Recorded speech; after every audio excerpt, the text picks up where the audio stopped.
Where are you landing in these higher price? Let's say like I don't know, maybe 6K and up. Let's go and let's just take a look at some of these more expensive guys. How are you Yeah, shaking them out?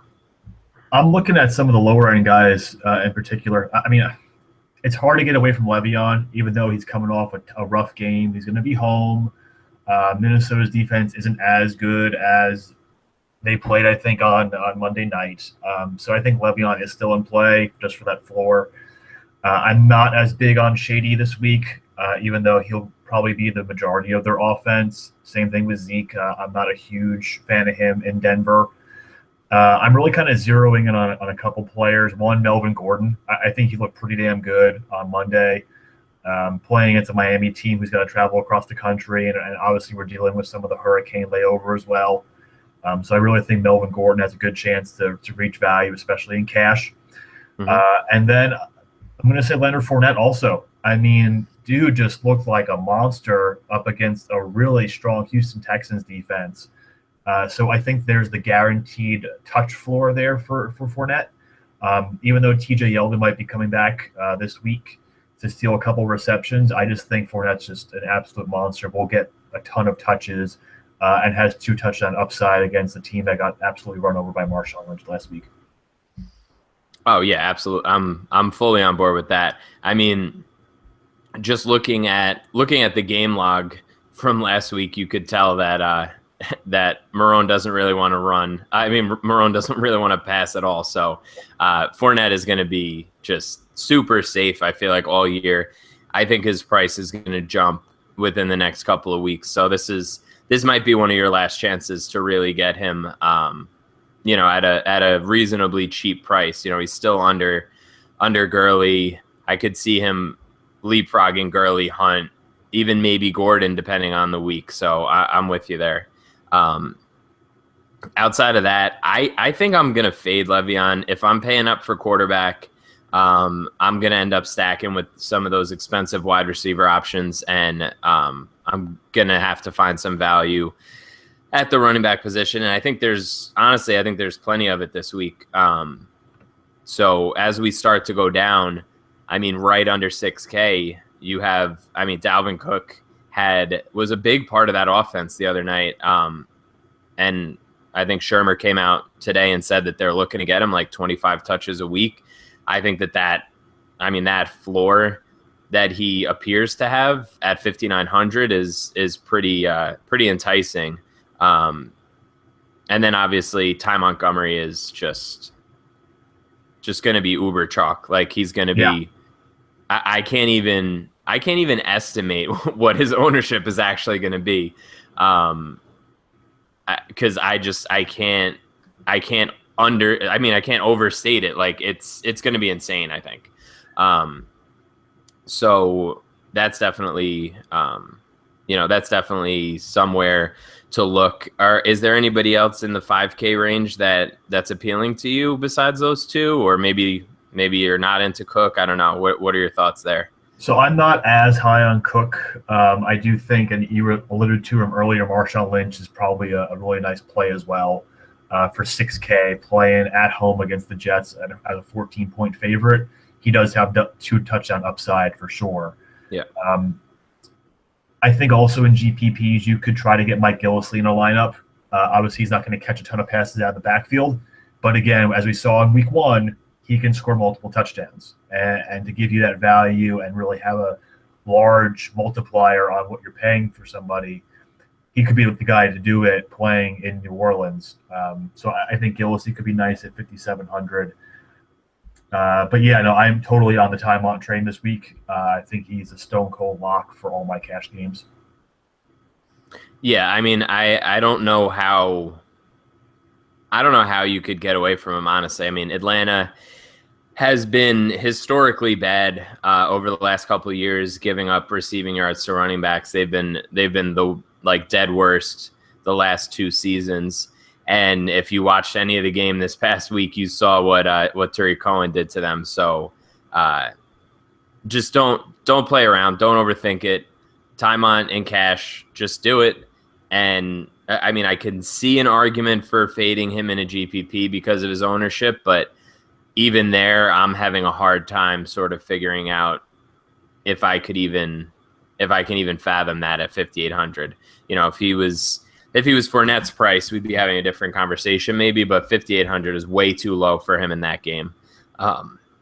So yeah, I mean, as we keep going down, I think we obviously have a couple of guys who are either filling in for suspended players in Jaquiz Rogers or filling in for injured players in Kerwin Williams. Javorius Allen is going to have an expanded role this week. Are you trusting any of those three guys? The only one I think has a very safe amount of touches built in is Jaquiz. I don't think Charles Sims is, besides being a third down back, will really cut into the actual rushing workload that Quiz will get. Buck Allen, even though he out-touched Terrence West, most of his touches came when the game was way out of hand, and Baltimore was just eating away the clock. So I'm not as big on Buck Allen, even though he's probably going to catch a few balls this week. So yeah, I'd probably say Quiz might be the safest there, even though I'm really not looking forward to playing him in cash. Right. I mean, it's pretty gross when you think about it.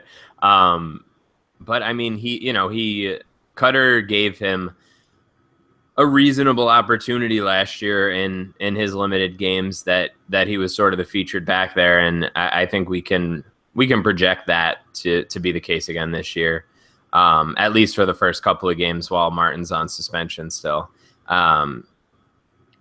As we go down even a little bit further, I am going to have James White like all over the place in GPPs. I think he's an excellent play this week.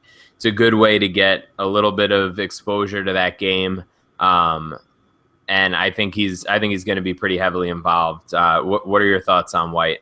Yeah, so I like White, and I also really like Alvin Kamara at 3,500. Yep. We saw when the Saints got down, it was a ton of Kamara and Ingram. So it being a very value-based play there to fit in some higher-priced players in other positions, I think you can do a lot worse than putting Alvin Kamara in your lineup. We saw he's kind of taken over that passing downs role, and they even have him run the ball a bit as well. So, yeah, for 3,500, man, I like Kamara a lot in GPPs. That's not to say I don't like James White as well. I think White will certainly be involved in a really high-scoring game. But yeah, I think I like Kamara just a bit more, actually. Yeah, and that's fair. I mean, we saw what how they featured him. I mean, he outsnapped. I mean, I almost outsnapped Adrian Peterson last week, but he's clearly going to be that Sproles type role in that offense. Even with Peterson and Ingram there. So I think he has a pretty clear path to touches. And for him to pay off at 3,500, it doesn't take much. He had 4 catches last week. So, I mean, with the yardage, you're already talking about approaching like cash game value right there. And if he finds the box, then forget about it. He's a smash play. So that works for me. Outside of that, are there any running backs that you're interested in? Because I think that's where I'm going to sort of cut off my player pool at running back. Yeah, I think so too. That's probably going to be it. The only one that could be mildly intriguing to me, just because this team was so bad running the ball last week, would be Chris Thompson in Washington. Obviously, he had that highlight reel play in the 2-minute drill, bouncing off a couple defenders and scoring a touchdown. But Rob Kelly looks like toast. I mean, Samaje Piron's not doing a whole lot there. And against the Rams defense that early on really struggled against backs and tight ends, I think Thompson might get some play. But he would probably be third on that list behind Kamara and White for me. Yeah, that's fair too. I think he's worth a little bit of a sprinkle in there just to see, if you can grab a couple of targets from him and maybe find the end zone. That would work. Mm-hmm.